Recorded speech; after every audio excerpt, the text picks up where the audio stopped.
কি ইউনূস সাহেব, ৩২ নম্বরের আশপাশে এত বড় প্রস্তুতি নেওয়ার পরেও রিক্সাওয়ালা ফুলের তোড়া নিয়ে সম্মান দিতে গিয়েছে বঙ্গবন্ধুকে।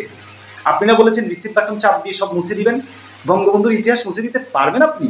আরে বঙ্গবন্ধুকে যারা ভালোবাসে তারা কলজা দিয়ে ভালোবাসে, তারা বঙ্গবন্ধুর জন্য জীবন দিতে প্রস্তুত। সামান্য একজন রিক্সাওয়ালা, সে নিজেই খেতে পায় না, সে 400 টাকা দিয়ে ফুলের তোড়া কিনে আপনার র্যাব, আর্মি, সেনাবাহিনী, বিজিবি, বিভিন্ন বাহিনী, ট্যাঙ্ক, গুলির সামনে দিয়ে সে সম্মান জানাতে গিয়েছে বঙ্গবন্ধুর বাড়ির সামনে ফুলের তোড়া নিয়ে। আপনি এদেরকে কিভাবে ঠেকায় রাখবেন?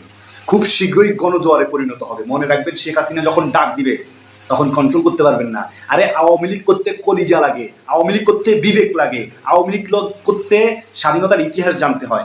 জ্ঞান অর্জন না করলে আওয়ামী লীগ করতে পারবেন না। মূর্খরা কখনো আওয়ামী লীগের সম্পর্কে ধারণা রাখবে না, আওয়ামী লীগের শক্তি সম্পর্কে তারা বুঝবে না।